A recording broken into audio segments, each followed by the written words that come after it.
देशावर हल्ला होतो तेव्हा मतभिन्नता नसते। देशाच्या एकतेच्या बाबतीत कोणतीही तडजोड करता येणार नाही। जेव्हा निवडणूक होईल तेव्हा बघू। पहलगाम हल्ल्याच्या पार्श्वभूमीवर शरद पवारांचं वक्तव्य।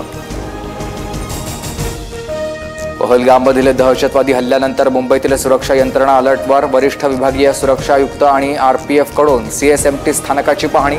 आरपीएफ जीआरपी डॉग स्क्वॉड कडून संयुक्तरित्या गस्त। पहलगाम हल्ल्यातील पीडितांना नागरी शौर्य पुरस्कार देऊन गौरव करावा। कुटुंबातील एका व्यक्तीला शैक्षणिक योग्यतेनुसार शासकीय नोकरी द्यावी। खासदार सुप्रिया सुळेंची मुख्यमंत्र्यांकडे मागणी।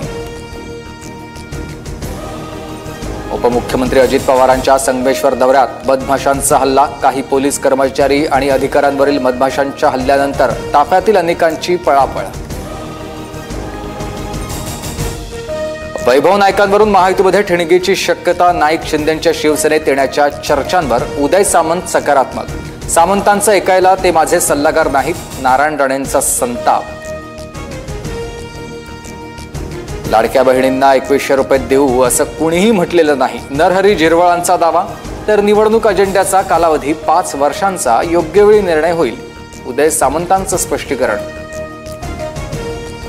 शिंदे फडणवीसांनी कान टोचल्यानंतर संजय गायकवाडांकडून पोलिसांची दिलगिरी। माझं वक्तव्य स्थानिक पोलिसांबाबत ओघाओघानं महाराष्ट्र पोलिसांचा उल्लेख झाला। गायकवाडांची सारवासारव।